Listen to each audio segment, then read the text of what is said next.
औज़ुबिल्लाहिमिनश्शैतानिर्रजीम बिस्मिल्लाहिर्रहमानिर्रहीम।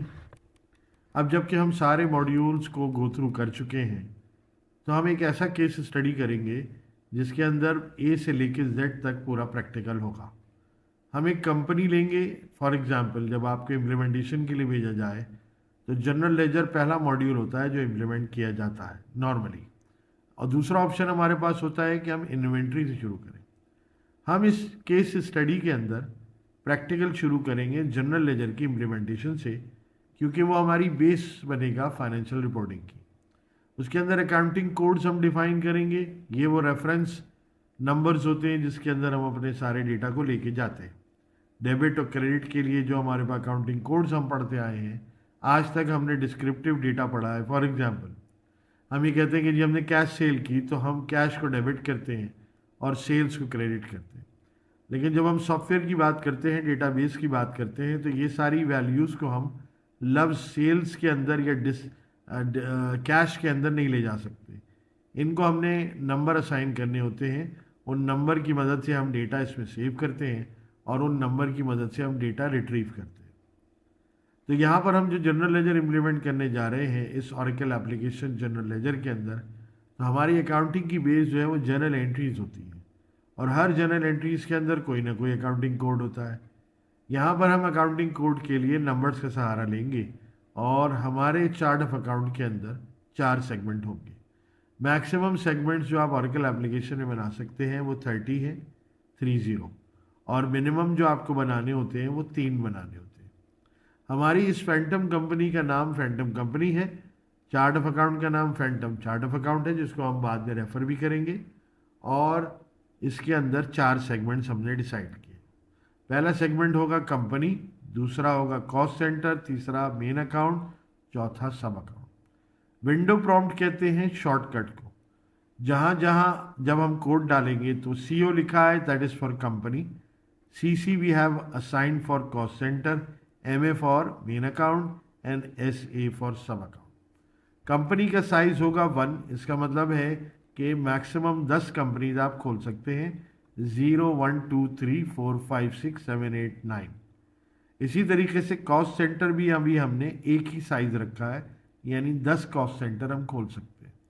ये जो साइजेस हम डिसाइड करते हैं, ये डिसाइड करते हैं कंपनी के फाइनेंशियल रिपोर्टिंग स्ट्रक्चर को सामने रखते हुए। मेन अकाउंट जो कि हमारे नेचुरल अकाउंट्स भी कहलाते हैं, एसेट, इक्विटी, लायबिलिटी, और उनके जो सब अकाउंट्स होते हैं उनको हम मेन अकाउंट कहेंगे। इसमें हमने 3 डिजिट लिए हैं 999, लेकिन ये 3 डिजिट जो 999 बने हैं, पहला डिजिट जो है वो नेचुरल अकाउंट के लिए है, यानी इसकी भी कैटेगराइजेशन है। दूसरा अकाउंट जो है वो सब अकाउंट यानी कंट्रोल अकाउंट के लिए है, और हम उसमें देखेंगे कि किस तरीके से हम इसको ब्रेक कर सकते हैं। तो पहला account asset, equity, liability, income और एक्सपेंस के लिए होगा। बाकी जो दूसरे जो 299 दिए हुए हैं, इसका मतलब ये है कि 99 आप इसके अंदर सेकंड लेवल के अकाउंट ले सकते हैं। ठीक है।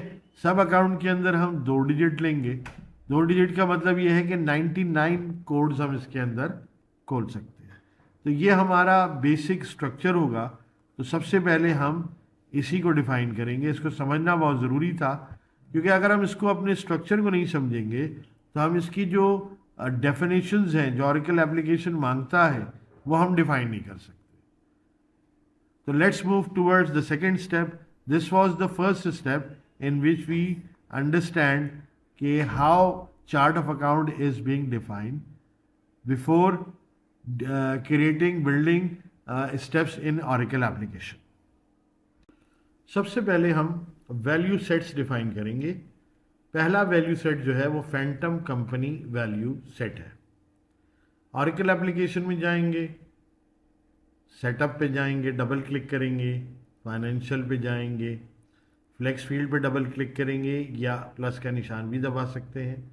वैलिडेशन पे जाएंगे और यहाँ पे वैलिडेशन में आने के बाद सबसे पहले हम सेट्स बनाएंगे। ये आपके सामने विंडो आएगी। इस विंडो में वैल्यू सेट का नाम रखना है आपने, उसकी डिस्क्रिप्शन, लिस्ट की टाइप बतानी है, सिक्योरिटी की टाइप बताना है, फॉर्मेट वैलिडेशन का एक पूरा एरिया है जो आपने डिफाइन करना है, यानी उसके अंदर जो कोड्स होंगे, जो आप इस वैल्यू सेट के अंदर जो कोड्स लगवाना चाहते हैं उसकी फॉर्मेटिंग क्या होगी। दूसरी चीज़ जो मेजर है इसके अंदर वो है वैल्यू वैलिडेशन, यानी जो उसके अंदर कोड डाले जाएंगे उसमें कोई वैलिडेशन है, कोई चेक है, कोई बैलेंस है, तो वो यहाँ पे डिफाइन होगी। तो पहला जो हम सेट बनाएंगे वो बनाएंगे Phantom company value set. Phantom company value set बहुत ख्याल से बनाना है, क्योंकि एक दफ़ा अगर स्पेलिंग मिस्टेक हो गई तो फिर वो बनाना आपको दोबारा पड़ेगा। तो हमने लिखा फैंटम कंपनी वैल्यू सेट।